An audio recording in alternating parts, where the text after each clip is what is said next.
आज की इस खास मास्टर क्लास में हम 3 फरवरी 2026 के सबसे ज़रूरी करंट अफेयर्स की गहराई में उतरेंगे।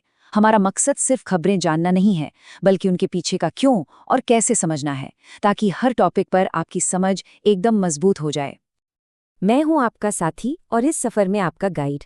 एपीएनएस स्टडी हब पर हमारा एक ही लक्ष्य है, सीखना और सिखाना, लेकिन एक बिल्कुल अलग अंदाज में। हम सिर्फ ऊपरी जानकारी पर नहीं रुकते, हम हर टॉपिक की जड़ तक जाते हैं। आज की ये मास्टर क्लास सिर्फ एक वीडियो नहीं, बल्कि एक पूरा लर्निंग सेशन है, जो हमने खासतौर पर उन सभी सीरियस एस्पिरेंट्स के लिए बनाया है जो हर विषय को पूरी तरह समझना चाहते हैं। तो अगले कुछ मिनटों में हम न सिर्फ दिन की सुर्खियां देखेंगे, बल्कि उनके आर्थिक, सामाजिक और रणनीतिक पहलुओं को भी अच्छे से एनालाइज करेंगे। अच्छा, इस लर्निंग यात्रा को शुरू करने से पहले कुछ जरूरी बातें। अगर आप हमारे साथ रोज ऐसे ही गहराई से सीखना चाहते हैं, तो चैनल को सब्सक्राइब करना बिल्कुल मत भूलिएगा। आपका एक लाइक हमें बताता है कि हमारी मेहनत सही दिशा में है और हमें और बेहतर करने की हिम्मत देता है। सीखते समय अगर आपके मन में कोई भी कैसा भी सवाल आए, तो उसे कमेंट सेक्शन में जरूर पूछें। हम सब मिलकर सीखेंगे।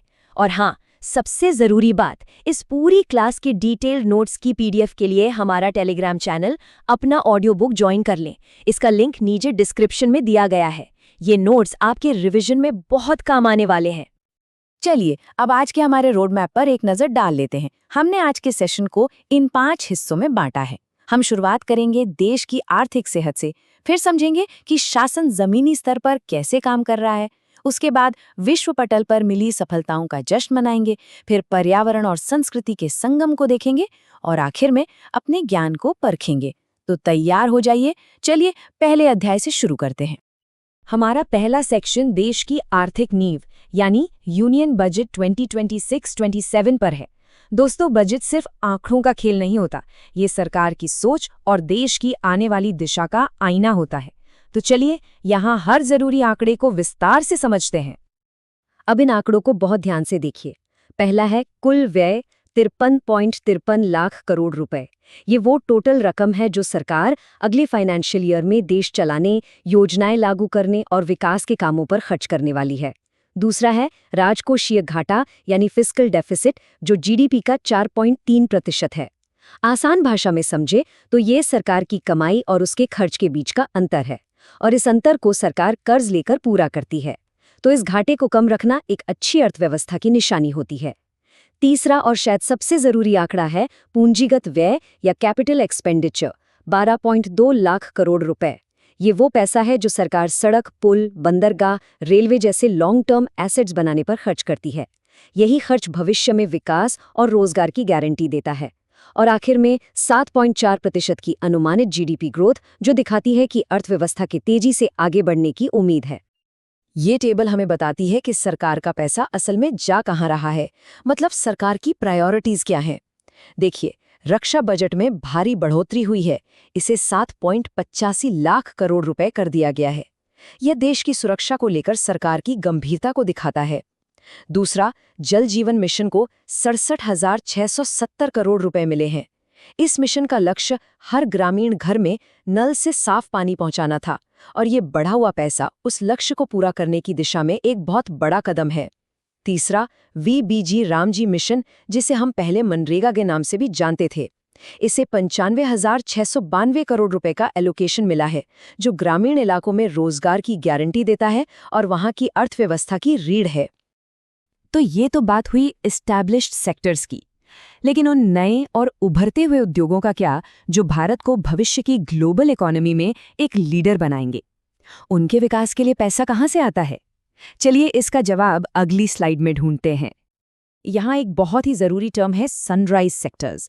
ये वो इंडस्ट्रीज हैं जो अभी शुरुआती दौर में हैं, लेकिन जिनमें भविष्य में तेजी से बढ़ने की जबरदस्त संभावना है, जैसे कि सोलर और विंड एनर्जी, इलेक्ट्रिक गाड़ियां और सेमीकंडक्टर चिप्स।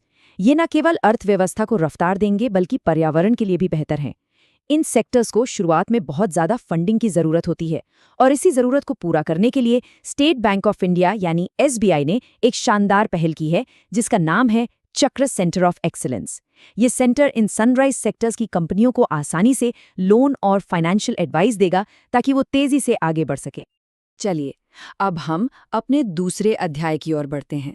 यहाँ हम देखेंगे कि बजट और नीतियाँ जमीनी स्तर पर कैसे लागू हो रही हैं, चाहे वो गांवों का विकास हो या फिर देश की सीमाओं की सुरक्षा। यहाँ शासन के दो बहुत बढ़िया उदाहरण हैं। पहला, गुजरात से मुख्यमंत्री ग्रामोत्थान योजना का मकसद सिर्फ गांवों में सड़कें बनाना नहीं है, बल्कि उन्हें स्मार्ट विलेज में बदलना है। इसका मतलब है पक्की सड़कें, 24 घंटे बिजली, हाई स्पीड इंटरनेट और बेहतर साफ सफाई, ताकि गांव और शहरों के बीच विकास का जो फासला है वो कम हो सके। दूसरा, पंजाब से आदमपुर एयरपोर्ट का नाम श्री गुरु रविदास जी के नाम पर रखना एक सांस्कृतिक और सामाजिक सम्मान का प्रतीक है। गुरु रविदास जी 15वीं सदी के एक महान संत और समाज सुधारक थे, जिन्होंने समानता और भाईचारे का संदेश दिया। उनके शब्द पवित्र गुरु ग्रंथ साहिब में भी शामिल हैं, तो ये कदम उनकी विरासत को एक सम्मान है। ये स्लाइड नेशनल सिक्योरिटी के नज़रिए से बहुत ही महत्वपूर्ण है। अग्नि परीक्षा नाम का ये सैन्य अभ्यास अरुणाचल प्रदेश में हुआ, जो कि एक बहुत ही स्ट्रेटेजिक और सेंसिटिव इलाका है। इस अभ्यास की सबसे खास बात यह है कि इसमें इंडियन आर्मी और इंडो टिबेटन बॉर्डर पुलिस यानी आईटीबीपी ने पहली बार मिलकर तोपखाने मतलब आर्टिलरी का अभ्यास किया है। देखिए, सेना का मुख्य काम युद्ध के समय देश की रक्षा करना है, जबकि आईटीबीपी का काम शांति के समय भारत-चीन सीमा की निगरानी करना है। इन दोनों बलों के बीच बेहतर तालमेल का मतलब है कि किसी भी इमरजेंसी सिचुएशन में वे एक साथ मिलकर और भी असरदार तरीके से काम कर सकते हैं। चलिए, अब अध्याय 3 में चलते हैं और उन असाधारण उपलब्धियों पर नजर डालते हैं जिन्होंने विश्व मंच पर भारत और दुनिया के दूसरे प्रतिभाशाली लोगों का नाम रोशन किया है। खेल जगत से एक ऐतिहासिक खबर आ रही है। स्पेन के युवा सनसनी कार्लोस अल्कराज ने टेनिस के दिग्गज नोवाक जोकोविच को हराकर ऑस्ट्रेलियन ओपन 2026 का खिताब जीत लिया है। लेकिन दोस्तों, ये सिर्फ एक टूर्नामेंट की जीत नहीं है। इस जीत के साथ अल्कराज ने एक ऐसी उपलब्धि हासिल की है जो बड़े बड़े खिलाड़ी भी अपने पूरे करियर में हासिल नहीं कर पाते। उन्होंने अपना करियर ग्रैंड स्लैम पूरा कर लिया है और ऐसा करने वाले वे इतिहास के सबसे युवा खिलाड़ी बन गए हैं। तो ये करियर ग्रैंड स्लैम आखिर है क्या? देखिए, टेनिस की दुनिया में 4 सबसे बड़े और प्रतिष्ठित टूर्नामेंट होते हैं, जिन्हें मेजर या ग्रैंड स्लैम कहा जाता है। ये हैं Australian open, French open, Wimbledon और यूएस ओपन।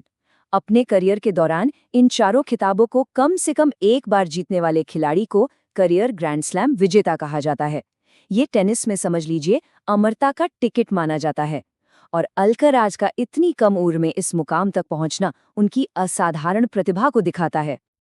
खेल के बाद अब संगीत की दुनिया का रुख करते हैं। संगीत के सबसे बड़े पुरस्कार 68वें ग्रैमी अवार्ड्स की घोषणा हो चुकी है। बैड बनी और बिली आइलिश जैसे बड़े सितारों ने तो टॉप अवार्ड्स जीते ही हैं, लेकिन इस साल की सबसे प्रेरक और अनोखी कहानी है परम पावन दलाई लामा की। उन्हें 90 साल की उम्र में उनकी ऑडियो बुक मेडिटेशन के लिए बेस्ट ऑडियो बुक कैटेगरी में अपना पहला ग्रैमी पुरस्कार मिला है। ये जीत दिखाती है कि शांति और करुणा का संदेश संगीत की तरह यूनिवर्सल है और दुनिया भर के लोगों के दिलों को छूता है। और भारत के लिए भी एक बहुत बड़ी खुशखबरी है। हरियाणा की युवा शटलर देविका सिहाग ने Thailand masters BWF super 300 tournament जीतकर इतिहास रच दिया है। आपको बता दूं, बैडमिंटन वर्ल्ड फेडरेशन यानी BWF के वर्ल्ड टूर में सुपर 300 एक बहुत ही प्रेस्टीजियस लेवल का टूर्नामेंट होता है। इस जीत के साथ देविका भारत की उन चुनिंदा महिला खिलाड़ियों के एलीट क्लब में शामिल हो गई हैं जिन्होंने ये खिताब जीता है, जिनमें साइना नेहवाल और PV सिंधु जैसे दिग्गज नाम शामिल हैं। ये भारतीय बैडमिंटन के सुनहरे भविष्य का संकेत है। हमारे चौथे अध्याय में हम 2 ऐसे विषयों पर बात करेंगे जो इंसान के वजूद के लिए बेहद जरूरी हैं, हमारा पर्यावरण और हमारी संस्कृति। हम देखेंगे कि कैसे ग्लोबल लेवल पर पर्यावरण बचाने की कोशिशें हो रही हैं और कैसे लोकल लेवल पर हमारी संस्कृति जिंदा है। 2 फरवरी को विश्व वेटलैंड्स दिवस मनाया गया।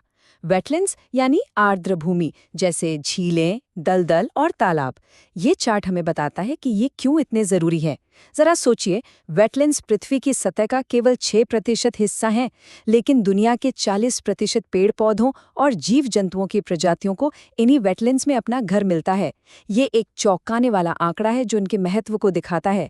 ये हमारे लिए नेचुरल वाटर फिल्टर का काम करते हैं और बाढ़ को भी कंट्रोल करते हैं। भारत इनके संरक्षण को लेकर बहुत कमिटेड है और हाल ही में कुछ नई साइट्स जुड़ने के बाद अब भारत में कुल 98 रामसर साइट्स हो गई हैं। तो ये रामसर साइट क्या है?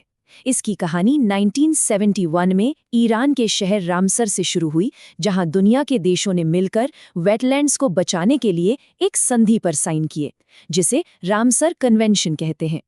भारत इस जरूरी मुहिम में 1982 में शामिल हुआ और दशकों की कोशिशों के बाद 2021 में यूनाइटेड नेशंस ने भी 2 फरवरी को आधिकारिक तौर पर विश्व वेटलैंड्स दिवस के रूप में मान्यता दे दी। ये टाइमलाइन दिखाती है कि कैसे पर्यावरण संरक्षण एक ग्लोबल मूवमेंट बन गया है। पर्यावरण बचाने के साथ साथ अपनी संस्कृति और लोकल इकोनॉमी को मजबूत करना भी उतना ही जरूरी है। इसका एक बहुत खूबसूरत उदाहरण है नागालैंड के रुसोमा गांव में मनाया जाने वाला ऑरेंज फेस्टिवल। ये सिर्फ एक मेला नहीं है, ये उस गांव के किसानों द्वारा उगाई गई ऑर्गेनिक संतरों की फसल का जश्न है।